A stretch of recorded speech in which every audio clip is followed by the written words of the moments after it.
নাবিকে দেখার জন্য অস্থির হয়ে গেছে রে বাবা। এদিকে বাঘেদের মাথা যেন খারাপ হয়ে গেছে, আমরা নাবিকে 2 দিন 3 দিন ধরে দেখতে পাই না। সমস্ত বাঘেরা বলছে চলো আমরা নাবির বাড়িতে গিয়া নাবিকে ডাইরেক্ট দেখে আসবো। বাবা সবারই বাঘেদের মধ্যে আলোচনা হয়ে গেল, এক ঝাঁক বাঘ বন থেকে পাহাড় থেকে নেবে নাবিকে দেখতে যাবে। বাঘের মধ্যে যে সর্দারও, এই কোথায় যাচ্ছ তোমরা? সমস্ত বাঘেরা বলছো গো সর্দারও আমাদের মাথা গরম করায়েন নাও, আমরা নাবিকে 3 দিন ধরে দেখতে পাই নাও, আমাদের মেজাজটা কাটা হয়ে গেছে। আজকে আমরা মনে সিদ্ধান্ত নিয়ে নিয়েছি আমরা নাবিকে আজকে বাড়িতে দেখতে যাব। এটা জোরে বলবেন না? বাঘ বলছে আজকে নাবিককে বাড়িতে দেখতে যাবো। বাঘের সর্দার বলছে এই তোমাদের মাথা মুন্ড খারাপ হয়ে গেছে, এখন যদি তোমরা গ্রামের ভিতরে যাও তো গ্রামের লোক থুবে তোমাদেরকে, লাঠি লাতনালে তোমাদেরকে তাড়বে। শোনো একটা বুদ্ধি খাটিয়ে নাবিকে দেখার প্ল্যান করতে হবে। বলে কেমন? বলে শোনো, হালিমার বেটা বেটি ছাগল চড়াতে আসে না, সব থেকে যেটা মোটা ছাগল বেশি দুধ দেয় ওই ছাগলটাকে আমরা ধরে নিয়ে চলে এসো পাহাড়ের উপরে, যেমন কান ধরলে মাথা আছে ওটাই করব। ও আচ্ছা ঠিক আছে।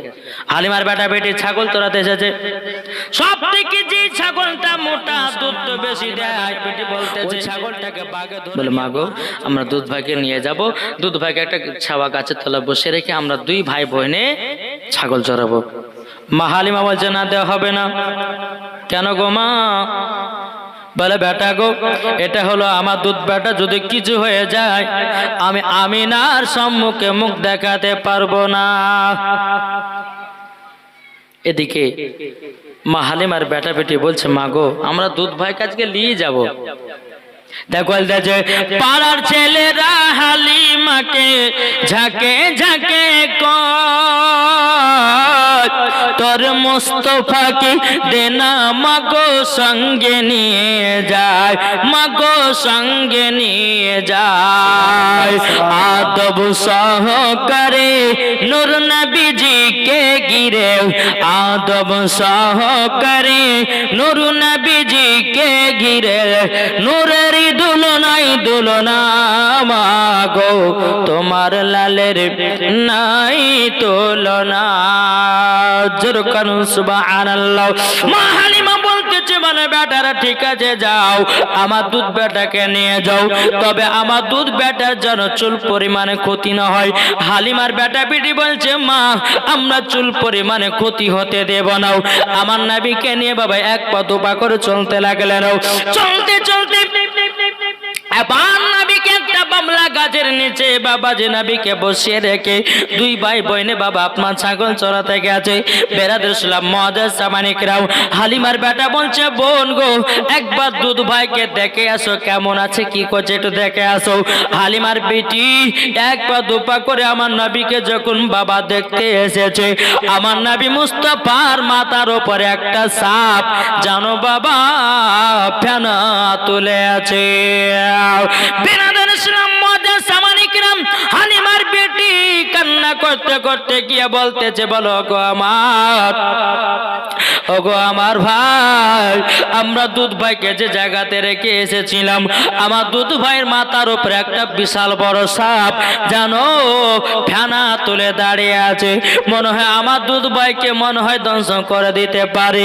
তখন বেরাদার মা হালিমা রাদিয়াল্লাহু তাআলা বেটা বেটি দৌড়াতে দৌড়াতে এসে দেখতেছে বাবাজি সাপ কোথায় গায়েব হয়ে গেছে।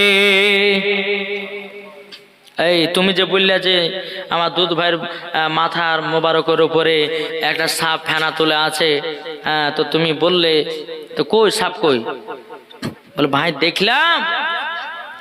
ঠিক আছে যা দেখেছো দেখেছো, এই কথা মার সামনে গাহেও না, যদি গাহাও তাহলে কিন্তু কাল থেকে আমাদের সঙ্গে দুধ ভাইকে আসতে দিবে না। ঠিক আছে ভাই গাইব না। আমার দ্বিতীয় দিন নবীকে নিয়ে বাবাজি ছাগল চড়াতে এসেছে।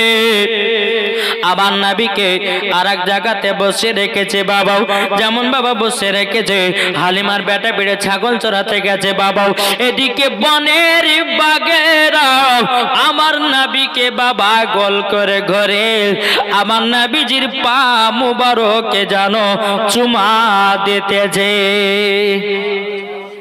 প্রথম কাজ সাপ কি করেছিল জানেন? ফেনা তুলেছিল, মানে কি বাবাজি বাবলা গাছের পাতা ঝুরু ঝুরি পাতা হয়, ঝুরু ঝুরু হয় না, বাবলা গাছের পাতাতে রোদ রুখে না। আমার নবী মুস্তাফা সাল্লাল্লাহু তাআলা আলাইহি সাল্লাম কি বাবা রোদ্র লাগবে জন্য বাবাজি সুনামানিকেরাও তার জন্য ওই সাপটা ছায়া করেছিল। জোরে বলুন না সুবহানাল্লাহ। বেরাদাসলাম সুনামানিকেরাও আমার নবীজির গোলাম বাগ, আমার নবীজির গোলাম বাবাজি হরিণেরাও, আমার নবীজির গোলাম বাবা পাথর, আমার নবীজির গোলাম সারা দুনিয়ার জীব জানোয়ার। জোরে বলুন না সুবহানাল্লাহ। সারা দুনিয়ার মানুষ আমার নবীকে চিনেছে বাবা, একদল বাড়িয়েছি তারা আমার নবীকে চিনে না, চিনে না, চিনে নাও। বেরাদের ছিলাম মুআজ্জাজ সামানিকরাও, তাই আপনাদেরকে বলতে চাই ভাই গো, আমরা নবীকে যদি এক বিন্দু মহব্বত করতে পারি মরার পরে জান্নাতি হয়ে যাব। বুঝেন না বাবা সোনামানিক? তবে আপনাদেরকে একটা কথা বলবো, যদি মহব্বত না থাকে নবীর, নবীর মহব্বত যদি দিলে না থাকে তো নমাজ রোজা সবই বেকার। বুঝেছেন? ও মা খালা চিল্লাচিল্লি করেন না মা, একটু চুপচাপ এসে বসে পড়ে, নাহলে পেছনে একটা তিরপাল পেড়ে দেন না গো। ওই ভাই জান কই, পেছনে একটা তিরপাল পেড়ে দাও। বাবা যেমন সোনামান সোনামানিকেরাও, এদিকে মা হালিমা রাদিয়াল্লাহু তাআলা আনহা তিনি তো নাবিকে পাঠিয়েছেন, এদিকে বাগেরা গোল করে বাবাজি ঘেরে আমার নাবির পা মুবারকে চুমা দিতেছে। বেরাদার মুআজ্জাজ সামানিকেরা যখন এই কথা বলার পরে হালিমার বেটা বলতেছে, বলো গোপন আজকে দেখে এসো দুধ ভাই কি করছে। এসে দেখতেছে বাগে জানো নবীকে গোল করে ঘেরে দাঁড়িয়ে আছে। হালিমার বেটি দৌড়াতে দৌড়াতে গিয়ে বলছে, ভাই গো ভাই আজকে আর একটা কাণ্ড ঘটে গেছে। বলে কি কাণ্ড? বলে কালকে দেখেছিলাম সাপ, আজকে দেখতেছি বাগে গোল করে ঘেরে আছে। হালিমার বেটা বেটি দৌড়াতে দৌড়াতে এসে দেখতেছে বাঘ জন কোথায় গায়েব হয়ে গেছে। এই বোন তুমি যে বললে বাঘে আমার দুধ ভাইকে ঘিরে রেখেছিল, কই বাঘ কোথায় গেল? বাবা হালিমার বেটি বলছে, ভাই গো আমি দেখিলাম মিথ্যা কথা বলতেছি না। বেরাদের ইসলাম মুআজ্জাজ সামানিকরাও হালিমার বেটা বলছে, বোন তুমি যাহা কিছু বলতেছো, যাহা কিছু দেখেছো সব কথা মাকে জানায়ও না, যদি জানাইয়া দাও দুধ ভাইকে আর আসতে দেবে না। বাবাজি দেখবেন কোন মাদেরকে যদি বলে বোন গো এই কথাটা কারোর সামনে গায়ও না, বাবা ওই মেয়েটা ওই কথাটা না বললে পরে পেটের ভাতই হজম হবে না, বলবে তার বাগা ছেড়বে। এমন কোন মা আছে না? কোন হয়তো ভাই বিশ্বাস করে বলো, বোন গো এই কথাটা কাউকে বলো না, অন্য নামে বান্ধবী এসেছে, বলো বোন গো এই দেখো এরকম একটা কাণ্ড ঘটেছে। এবার এর কাছ থেকে শুনলাম, আবার ওই আর একজনের কাছে হবে যে ওই তো অমুক জনের কাছে গেছে, ও আর একজনকে বলবে, এরকম ভাবে আপনার গোটাকে ছড়িয়ে দেবে। তো বাবা দি মুসলমান ভাইরাও হালিমার বিটি মার সঙ্গে রাত্রে বেলা বাবা ঘুমিয়ে আছে, তখন বাবা মা হালিমা রাদিয়াল্লাহু তাআলা আনহা বলতেছে, বলো গো বিটি আচ্ছা বলো না তোমার দুধ ভাইকে সঙ্গে করে নিয়ে যাচ্ছ, কেমন মজা লাগছে বলো না। তখন বলছে, মা গো খুব সুন্দর লাগছে, খুব ভালো লাগছে, কিন্তু বেরাদার ছিলাম মুআজ্জাজ সামানিকরাম বেরাদার মা হালিমা রাদিয়াল্লাহু তাআলা তাআলা আনহা তিনি তিনার বিটিকে বলছে, বলে বিটি তবে শোনো গো শোনো, তোমাকে একটা কথা বলে, আচ্ছা তোমার দুধ ভাইকে নিয়ে যাওয়ার পরে খুঁজি কি দেখেছো কি ভালো মন্দ? বাবা যে মুসলমান সোনা মানিক, মা হালিমা একটু বিটির নাম করলে, বিটি গো তুমি তো আমার কথা মানো, তোমাকে দেখতে খুব সুন্দর লাগে, একটু নাম করে দিল। অমনি বাবা যে কোলে গিয়ে বলছে, মা গো আমরা দুধ ভাইকে আমরা দুদিন নিয়ে গেছিলাম, প্রথম দিন একটা সাপে নবী আমার দুধ ভাইয়ের মাথা মোবারকের উপরে যেন ফেনা তেল ছিল, আর দ্বিতীয় দিন আমার নবীকে যেন গোল করে বাগে গোল করে ঘেরে যেন দাঁড়িয়েছিল। যেমন বাবা এই কথা শুনে নিয়েছে, বলে বিটি গো এইরকম কাণ্ড ঘটেছে, আমাকে একবারও বলুনি কেন? বলে মা বলবে কেমন করো, তোমার বেটায় বলতে মানা করেছে। হ্যাঁ বলতে মানা করেছে। আসো সকাল হলো, হালিমার বেটা বেটি বলছে, মা গো আজকে দুধ ভাইকে নিয়ে যাও না, খবরদার নিয়ে যাও না। বলে মা কেন, কি হয়েছে? বলে পাঠাবো না। এর হালিমার বেটা ওর বোনের দিকে তাকালছে, তাহলে বলে দিলি না? আমি তোকে বললাম না যে বলিস না কথাগুলো, মা আমাদের সঙ্গে দুধ ভাগে যেতে দিবে না। বলে পাঠাবো না। এই বেটারা যদি দুধ বেটার কিছু হয়ে যায়, আমি আমিনার সম্মুখে মুখ দেখাতে পারবো না, তোমাদের সাথে পাঠাবো না। বাবারা আমার মা বোনেরা গো, একদিন দুদিন যখন 3 দিন পার হয়ে গেল, এদিকে বনের বাঘেরা নবীকে দেখার জন্য অস্থির হয়ে গেছে রে বাবা। এদিকে বাঘেদের মাথা যেন খারাপ হয়ে গেছে, আমরা নবীকে 2 দিন 3 দিন ধরে দেখতে পাই না। সমস্ত বাঘেরা বলছে চলো আমরা নবীর বাড়িতে গিয়া নবীকে ডাইরেক্ট দেখে আসবো। বাবা সবারই বাঘদের মধ্যে আলোচনা হয়ে গেল, এক ঝাঁক বাঘ বন থেকে পাহাড় থেকে নেবে নবীকে দেখতে যাবে।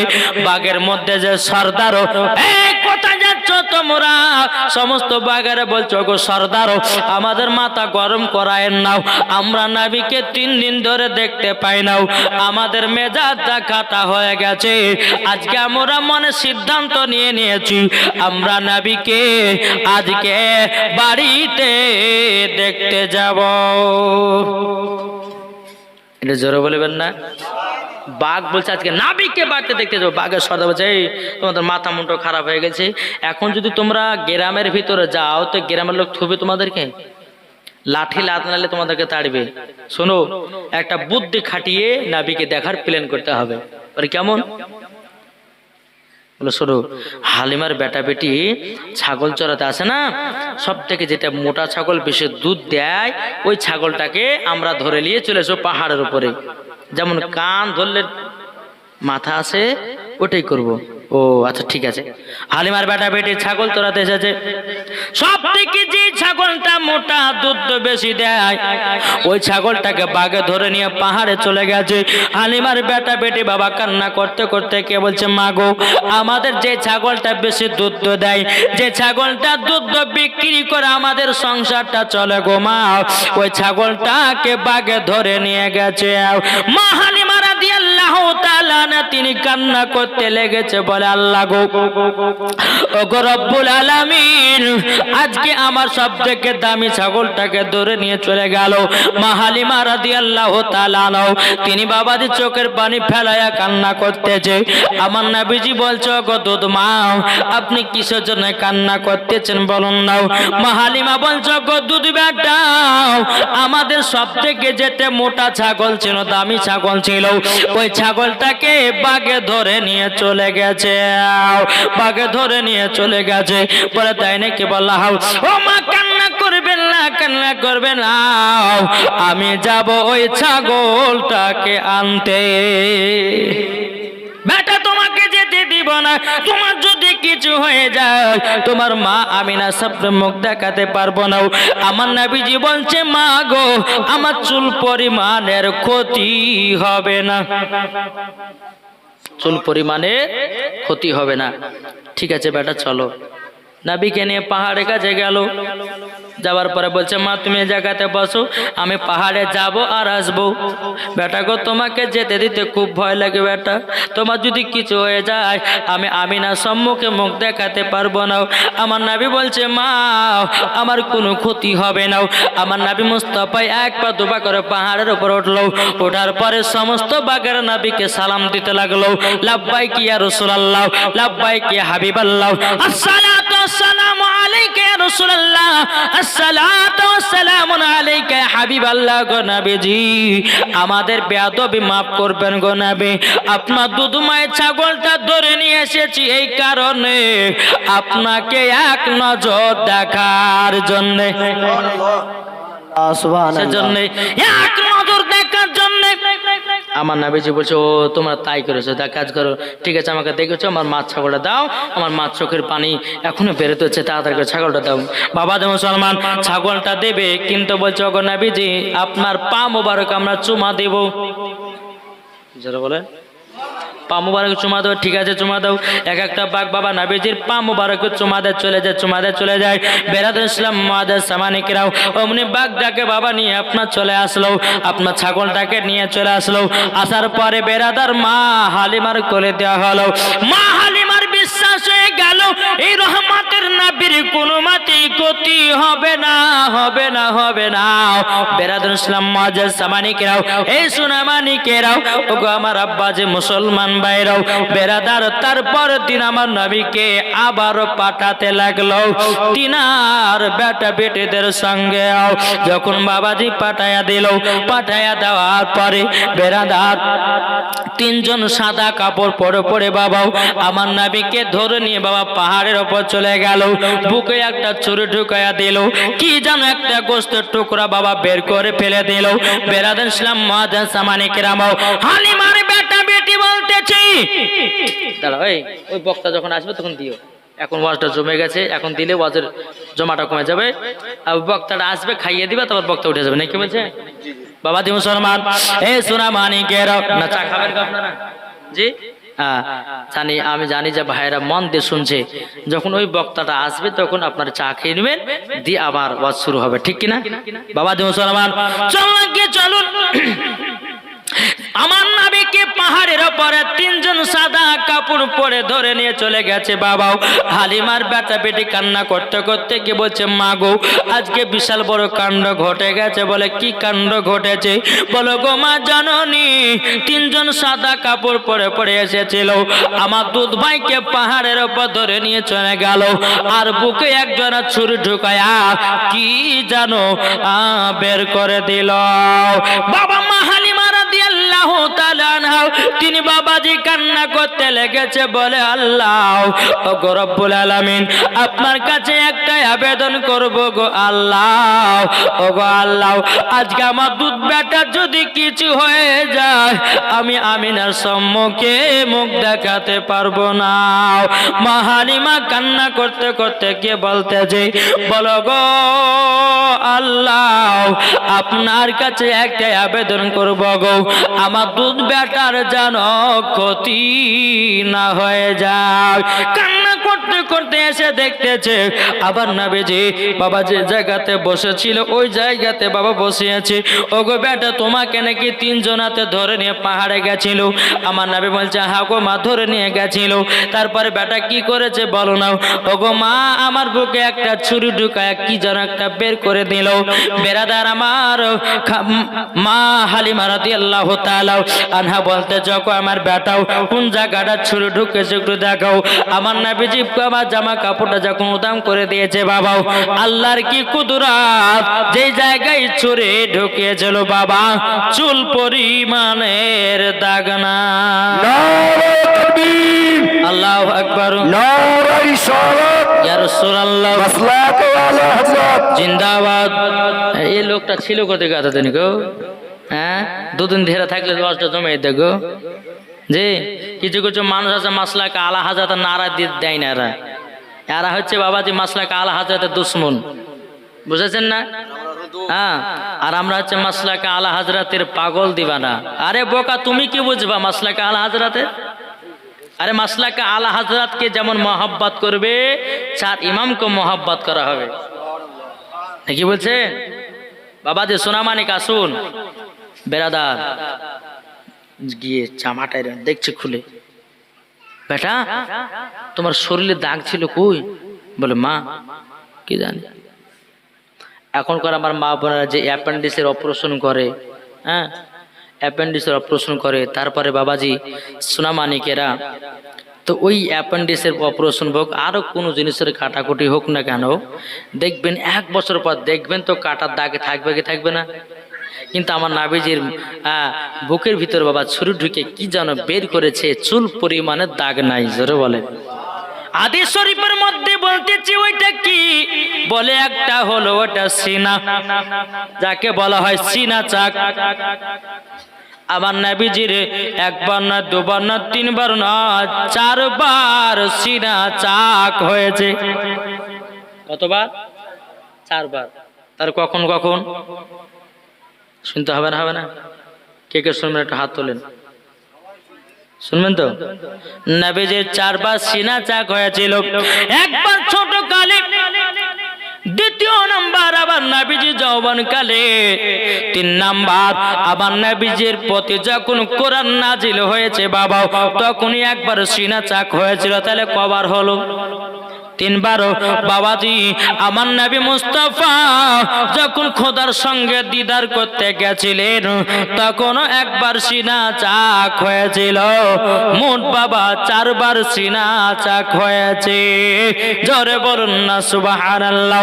এদিকে মা হালিমা রাদিয়াল্লাহু তাআলা আনার মনে বাবা ভয় ঢুকে গেছে। বলে আল্লাহ গো, ওগো রব্বুল আলামিন, আমার সন্তান দুধ বেটা যদি কিছু হয়ে যায়, আমি মা আমিনার সামনে মুখ দেখাতে পারবো না। যাই, যার সন্তান তাকে দিয়ে চলে। তখন আমার নবীজির বয়স ছিল